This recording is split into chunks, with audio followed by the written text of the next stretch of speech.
O câncer, para desenvolver, 95%, 96% dos cânceres, só desenvolve em ambiente acídico, ambiente ácido. Então, quando você ingere uma substância alcalina, você facilita a prevenção do câncer. Mas essa diferença que parece pequena, de 4 para 10, é muito grande no nosso organismo? Isso é logarítmico, isso é expoente. Só para você ter uma ideia, um refrigerante tem um pH de 2,5. Vamos pôr o sangue com 7,5. 2,5 para 3,5 é 10, 3,5 para 4,5, 100, 4,5 para 5,5, 1.000, 5,5 para 6,5, 10.000, 6,5 para 7.000, 100 mil.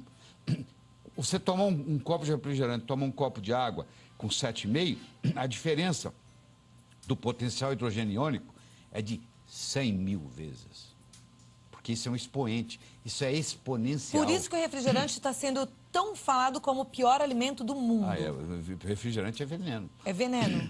Nem no final de semana eu aconselho que você deixe seus filhos tomar. Porque se cria uma série de problemas. Um deles é esse. O outro problema é a quantidade de açúcar que tem. Quando não tem o açúcar, tem um adoçante que prejudica. Agora, voltando à água. Vamos lá.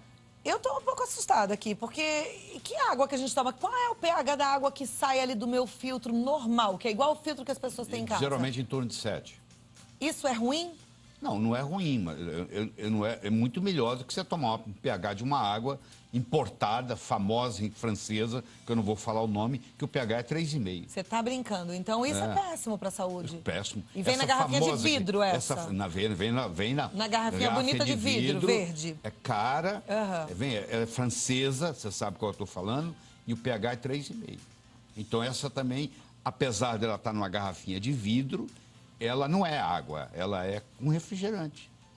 Você pensa que é água, porque na realidade o pH dela é de refrigerante. E tem gente chique que só toma essa água e acha que assim está cuidando não, da saúde, não, então de não. Jeito nenhum. Aí o que o corpo faz para compensar esse 3,5 de pH? O corpo tem uma série de mecanismos, ele equilibra o pH no sangue usando substâncias chamadas buffers, que vão equilibrando. São substâncias chamadas anfóteras, que quando o pH está baixo, sobe, quando o pH está alto, baixa.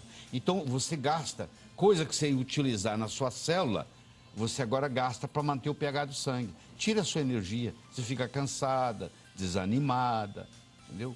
Do mesmo modo, se você estiver desidratada, porque um grande problema que tem hoje, 30% da população no mundo, hoje, nas ruas, estão desidratados.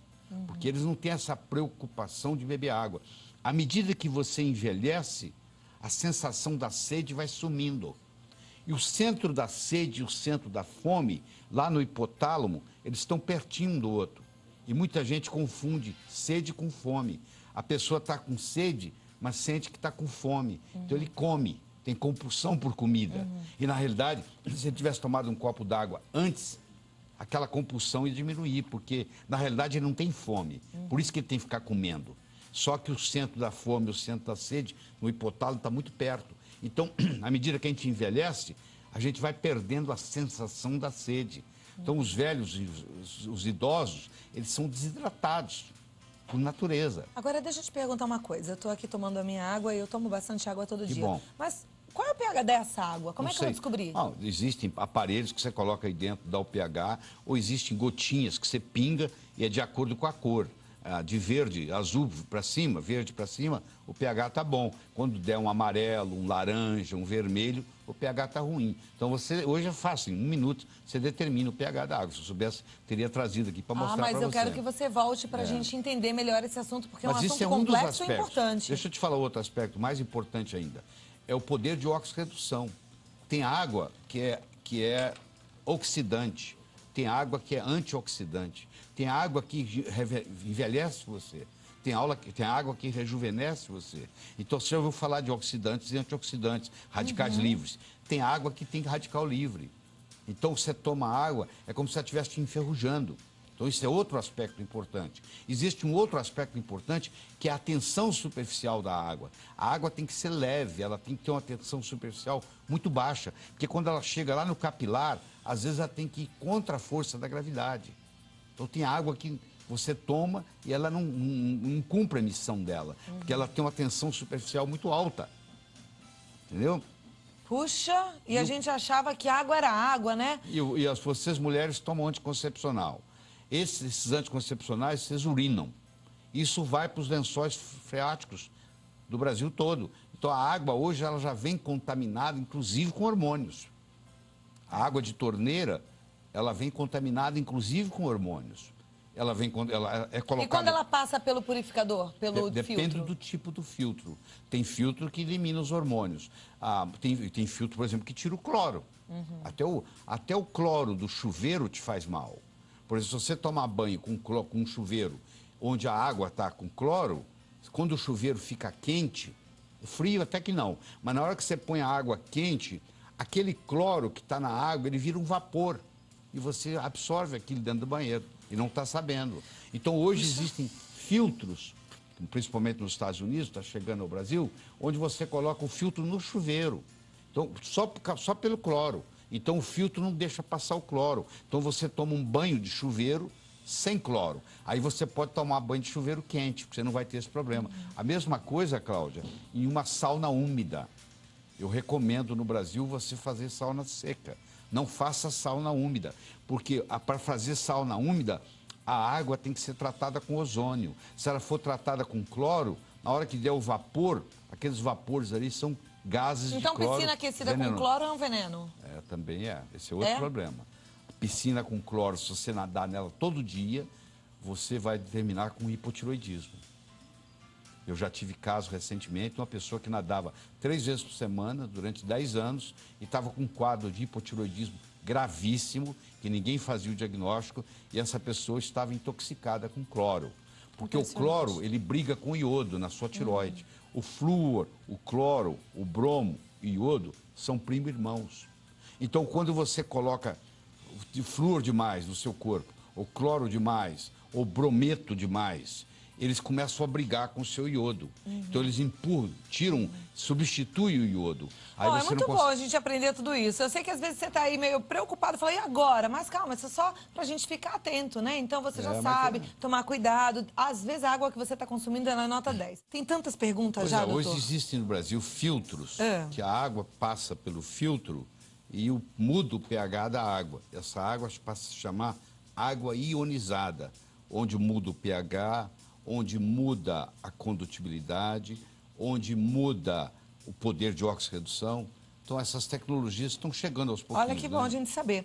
A pergunta é da Maria Elisa. Ela diz que tem 42 anos, está concorrendo aos livros, gosta muito de água com gás. Pergunta se faz mal para a saúde. Se o gás nasceu com a água, ou seja, se a fonte da água já é gasosa, não tem problema.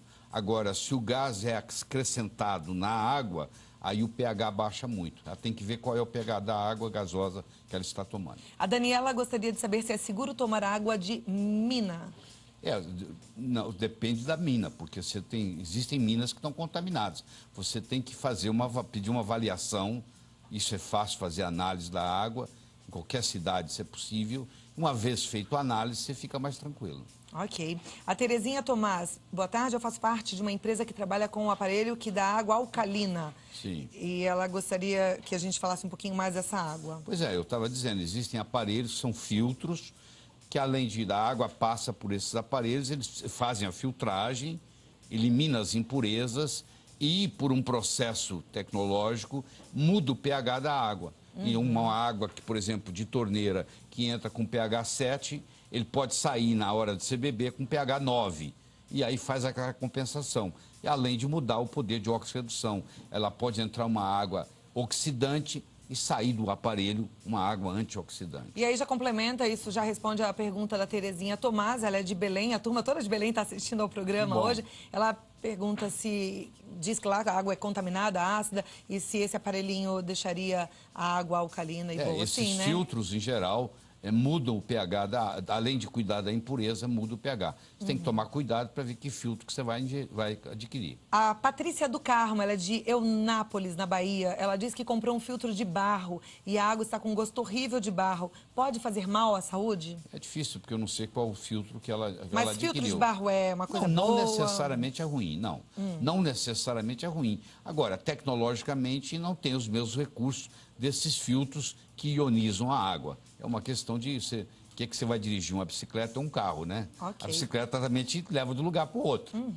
mas não leva do mesmo jeito que um carro leva. É diferente. Né? A Maravuashi, ela diz que a avó adora o programa e está perguntando se água de coco a gente pode beber todos os dias. Claro que pode. A melhor, aliás, um dos meus DVDs que eu entreguei para você aí é sobre as vantagens do coco. O coco substitui até o leite materno. Pra você ter uma ideia, o leite materno é importante porque tem 19% de ácido láurico. O coco tem 47%. Pode ser o de caixinha? Não. Pode ser o de latinha? Não, tem que ser o natural. Coco, tirado do pé. Porque os outros têm conservantes. Então, se você tomar todo dia, você também vai estar ingerindo um conservante que pode ser toxina todos os dias. O que eu sou a favor é do coco natural. A Mara Viana, ela diz que sabe que é necessário tomar 2 litros de água por dia, mas ela pergunta se ela tomar mais do que isso, por exemplo, 4 litros, pode fazer mal? A longo prazo, ela vai sobrecarregar os rins, porque essa água tem que ser eliminada. Os rins dela vão trabalhar numa sobrecarga. Então, se você tomar em excesso, você está também fazendo uma sobrecarga ao seu organismo, sem falar que você está eliminando sódio, aí você pode ter o que se chama hiponatremia, aí você vai ter que ingerir mais sal, aí começa então, o mecanismo. a quantidade é essa, 2 litros? Acho que não chega bem a isso, não, tá? As pessoas falam 2 litros porque ninguém toma. Mas, na realidade, se você tomar 6 copos d'água por dia, você está ótima. Tá bom. Tá bom. A Débora Exposito pergunta se é verdade que em todas as águas há restos de fezes. Não, não é verdade. Não é verdade. Não é verdade. Inclusive, se passar pelo filtro, isso não tem problema nenhum, isso fica eliminado. A Maria Luísa Marino, ela é de Itatiba, São Paulo, diz que tem hipotiroidismo. E o médico recomendou a tomar bastante iodo. Isso é correto? É correto, sim. O iodo ajuda a sobremaneira. Nós temos 90 e tantos % da população no mundo é deficiente de iodo.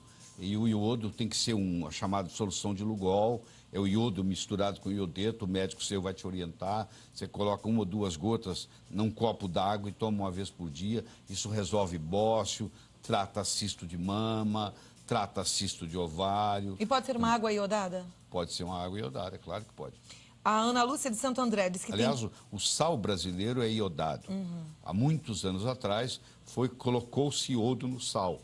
Mas como as pessoas têm salfobia, porque o sal pode aumentar a pressão, eles procuram não ingerir sal, a grande maioria. E aí acaba não ingerindo o iodo que o governo colocou no sal. Entendeu? A Ana Lúcia de Santo André, ela diz que tem pedra e cisto nos rins e gostaria de saber qual é a melhor água para o caso dela. Tá, a água sua que você tem que ingerir, a água alcalina vai ajudar. A grande maioria das pedras no rins é oxalato de cálcio. Um outro produto que não vai deixar você ter crise renal é você fazer uso de magnésio. Cloreto de magnésio, por exemplo. São embalagens de 33 gramas, que é baratíssimo, menos de R$1, e você coloca num litro e bebe por dia aquilo. O cloreto de magnésio é uma prevenção e tratamento contra a litíase renal, que é o que você tem, que é cálculo nos rins. Muito bom, hein? Gildete, do Distrito Federal, ela toma água sem filtrar. Antes, ela coloca diretamente no recipiente de vidro e toma bem gelada. Ela pergunta quais são os cuidados que ela deve tomar nesse caso. Lá onde ela mora, se a água lá tem uma qualidade boa e não tem um pH muito baixo, eu não vejo problema nenhum. A Elaine Mota diz que tem uma filha especial e que, devido aos engasgos, como ela é especial, ela engasga, com os líquidos, ela toma água com espessante alimentar. Isso modifica a função da água no seu organismo? Não modifica não.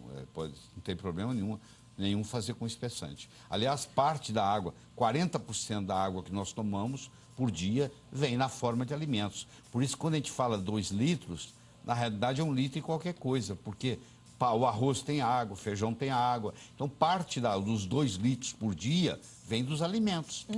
A Maria Gorete pergunta se a água de coco faz mal para quem tem diabetes. Não, pelo contrário. Existem estudos mostrando que nas ilhas onde predomina na alimentação o coco, não existe diabetes. E pessoas que passam a ingerir ou o óleo de coco ou a água de coco, em geral, tem que diminuir a dose de insulina, se tomam insulina. Okay. É benéfico. Eu queria passar a tarde toda conversando com o Dr. Laí Ribeiro, né? Uma fonte de cultura e conhecimento e nos ajudou bastante a entender sobre esse assunto. Fico feliz. Mas volta pra gente conversar um pouquinho mais sobre outros também, ok? Tá bom, querido. lairibeiro.com.br é o site, www.lairibeiro.com.br.